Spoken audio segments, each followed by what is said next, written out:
For us, I can't handle it. I can't either. Where did you grow up? Here, El Segundo. Yeah. Freezing. Yeah, for us, this is frigid. High of 60 today. Frigid. Go ahead. Just some nuts and bolts stuff. Tyler, how's he doing? And then Dylan, he's had that cramp stuff in the past. It seemed like it had gotten fixed. Was that just a kind of a one-off or who knows type thing? Tough to say, buddy. I mean, he's had cramping issues for 3 years, and it's gone as high as everybody at UCLA Medical. It's gone to the neuro department. I mean, there's people fly here from all over the world to help to get the best of the best. So it's not like we haven't, people that don't email me with ideas, okay? Because my main man, Dr. Ansel, and who's the best at UCLA, gets our guys into every specialist that you need to get into at UCLA Medical. It's been looked at from all angles. So I think it's one of those things where they've helped him a lot, but it just creeped back up again. I don't know if he was all too excited. It's not all just like, eat a banana with him. Or it's more in-depth than that. So, Or fluids, or yeah, it's not just that. Because we have a routine with him and our people are the best. From the doctors down to Tyler Lesher, and so Dylan's, he knows it. So like, there's a routine he goes through every day before the game, day of the game. Oh, wow. So yeah. Does that include diet and that? All of it. All of it. From diet to fluids to all of it. How is to that to supplements. How is that for a player to handle all that? You have to ask him that. Is Tyler back? I mean, for the most Americans, it's really hard to handle diet. Yes, it exercise. You're young though, so you'll see. Tyler back at practice? Oh, well, we were off yesterday. We just Okay. did recovery. Look, Yeah. this is a long stretch of games for us. Yeah. Long stretch. I'm very, very concerned about our emotional gas tank, just mentally. Yeah. Just give them a mental break yesterday where we just did recovery stuff. Trained the guys that hadn't played, but, we got guys redshirting, but, just hitting them with constant scouting reports. Basketball players, they care, but they're human too. Back to your question about, how is it to, I'm sure it's a lot for Dylan to do all his pre-prep stuff, but he does a great job with it. But just for teams in general to get constantly hit with another scouting report and another practice, as a coach, you got to try to assess when you think they're on overload. I think when you have a long stretch of games, you got to try to do everything you can to make sure they're ready to play on game night. So, look, as coaches, we're all paranoid at all.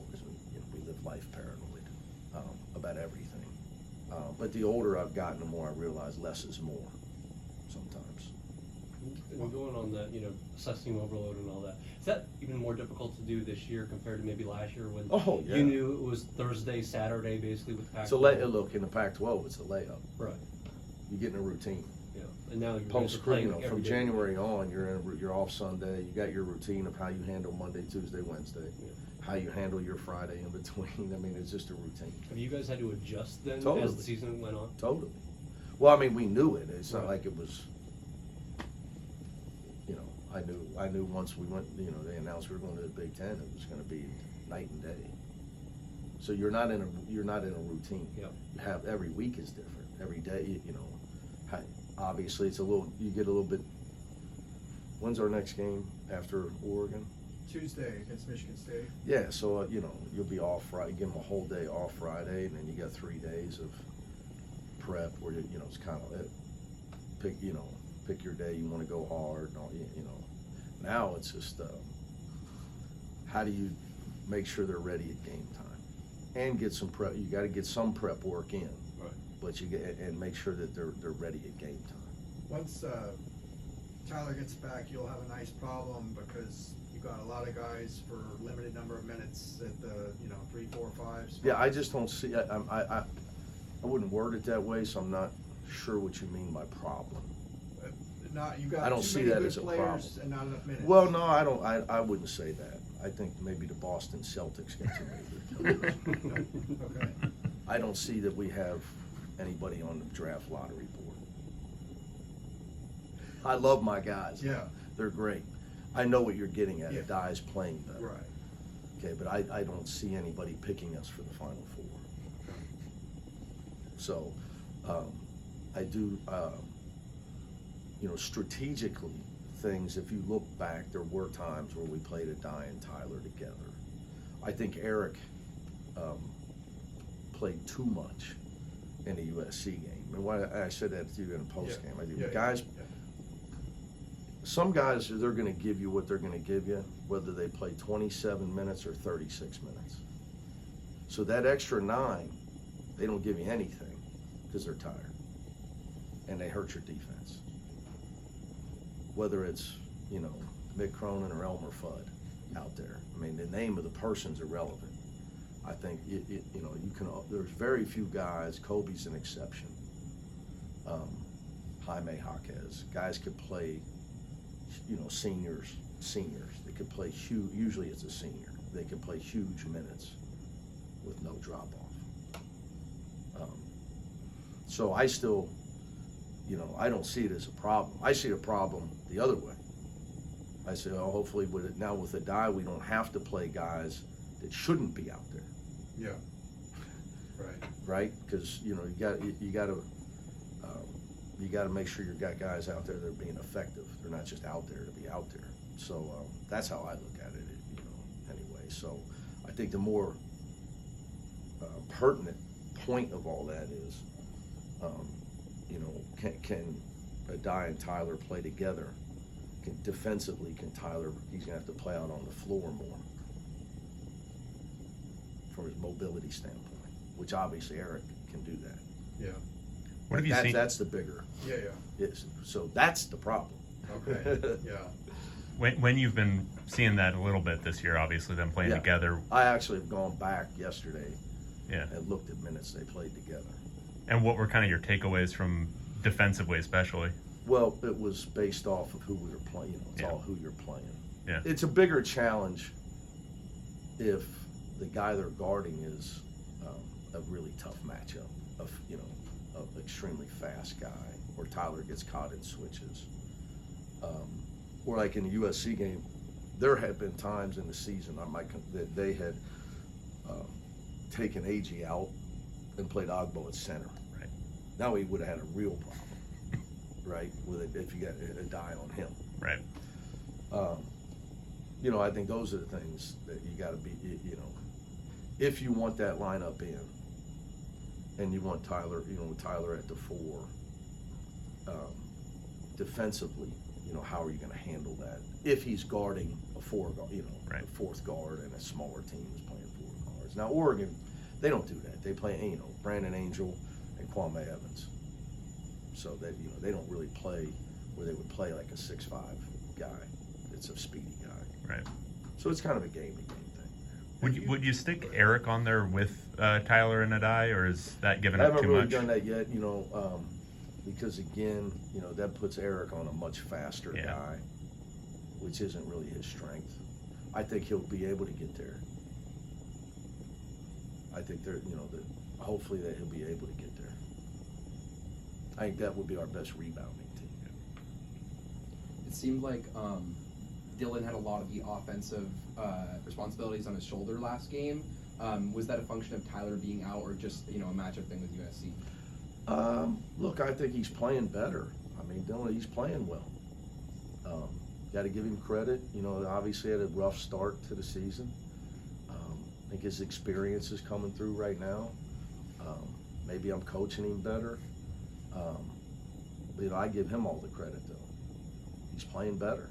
And I think that his cramping could have easily and almost cost us the game. him cramping, it cost us the game at Villanova last year for sure. He went out the last 8 minutes. Now you're out there in the last 5 with a team, a really well-coached team. Coach Musselman had been around now. He saw it, so now he's trapping us all over.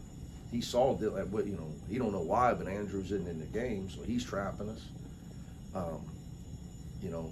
He was, the baby to give him the ball where he, in a pick and roll where he's a scoring threat. A lot of things you miss when he's not out there in the last 5 minutes of a tough game on the road. So, hopefully that's not an issue the rest of the year. How did you feel about those high ball screen actions? With him? In general, and with him, yeah. You'd have to give me, there's a million of them in a game, so, you'd have to, I think, they dropped it early and then they start trapping it. We got to handle the trap better is what my comment would be. I think Minna Westwood's doing something to get fans to the game coming up. How much would it mean to have a big crowd for? Yeah, I always say this. Look, I appreciate the fans that come. I understand we're not in a college town. My thing is our students. We need our students. Students bring energy. Students bring the energy. My dad's not here now, but when he gets here, he's 83. He's only going to be so loud, and he's not going to be on his feet. And nobody wants us to win more than him. No, he'll be for the next homestand. Okay. So, so you got to. The students are the ones that bring the energy. You got to get the students are the key to your energy level. So, but I focus on the positive stuff with that. I've been around a long time. There's great things about every job. So. I like, you got to weigh it. You got to weigh it, so I won't trade. Is Oregon playing much different than when you first played them? Well, Jackson Shelstead got off to a slow start shooting the ball this season for him. Mm-hmm. And now in the last 5 games, he's shooting 54% from 3, 56% overall, or in the last 5 games, which is as good as you'll. Though it reminds me when I had to play UCLA in 2017, they handed me the stat sheet, and I said it was Lonzo Ball's stats. So yeah, he's really shooting the ball well. He's playing well for them. I think he was struggling early on, but now he's been a huge factor for them. In all these teams that we're all the same. You add a bunch of transfers, and you're probably just more cohesive. Now the schedule's tough. I know they've incurred They're undefeated in the non-conference, but I think they're 5-4 in the Big Ten. Yeah. It just shows how hard it is. The Big Ten's just tough. When games have gotten tight late, more often than not, it seems like Sebastian's been able to, when the ball finds him and then he's able to deliver. Do you subscribe to the idea of having a closer? And is there something about him that just makes him a natural in those? Well, Sebastian's got no fear. And when you got a guy like that, he believes he can score at any time. So, look, he's got his strengths, he's got his weaknesses. His attitude's been great all year. He's still a young kid. He's got to learn a lot. He's got to learn to be more consistent. His defense has got to improve. But, when you try to put a team together, you've got different components. So it's good, it's nice to have a Mariano Rivera. They can get a bucket when he can get you an out. We just signed somebody else to the Dodgers. We're low. Didn't we just sign another reliever? Yeah. Yates, Yeah, it's unbelievable. Coach Roberts, man, I'm jealous. Putting the pressure on him early. So yeah, it's nice to have somebody who gets you a bucket when you need a bucket, and it's in his DNA. It's the way he's wired. Aday contested, I think, like 7 or 8 threes in that game. Yeah. Obviously 7-3 and laying long, but Aday's defense and rebounding are what's got him on gotten him on the floor more and gotten him more minutes. And I'm most impressed with that. Yeah. I know he can score if he gets a fair whistle. He is an offensive rebounder. He's just taller than everybody. It matters. He's taller than everybody. And when he puts his arms up, he can touch the rim without jumping. So the only chance you have is to throw him around and push him around at all times. And he's got to, the more he puts his hands up and the more he fights back, the more the officials are going to actually call the foul. Okay, and it makes him a huge factor rebounding wise. But his defense has grown immensely. Yeah. Because last year, I spent half the year saying Mono Cereba. I mean, his hands were down so much it was unbelievable. I mean, I literally spent half the season saying Mono Cereba. I mean, I got tired of saying it. So, now his conditioning is much better. I still think the key with him is his base on his balance. So it's not as much his upper body strength, it's his lower body strength and coordination, but also just his. You build a competitive will to be able to play through fatigue and fight through tough things, and you learn how to get in the ring and fight the fight. It's not a video game, and I think he's just gotten in the ring and he's learning how to throw and take punches. Is he? I know Biddle, I think, hit a couple threes over him at the first game, and that was why you said you took him out. Do you feel like Aday's experience? He's gotten much better at that. Yeah. But look, Nate can shoot. He's Yeah. 8 for his last 22 from 3. No, I've known Nate since I recruited him. He's always been a tall guy that could shoot, so just part of it. I mean, look, Aday contested those. Right. Yeah. So I mean, it's just, there's a lot of good players in this league. A lot of good players in this league that can make a lot of shots. Think Aday will ever have a 3 as part of his arsenal? He's got to get more arc on his free throws were flat. I think he gets tired. You get tired, your brain goes to mush, and your mechanics break down. And his free throws, he tends to. So when he throws a dart, he doesn't lift his elbow. Same with his jump shot. But I think that he has potential. He just, he's got to. It's all mechanics with shooting. Yeah, I'll give you a funny one, and we got to go practice, right, Alex? You watch like Bass has hit a few tough contested threes that were big shots. I would tell you the reason he made them is they were contested. Because his habit is to shoot out the window instead of through the roof. Analogies I try to give the kids. But because they were contested, he had to lift his elbow and finish high. Therefore, he shot the ball with arc the way he should, the way we try to work with him on. And that's why he made them. All right, man, we got to get ready.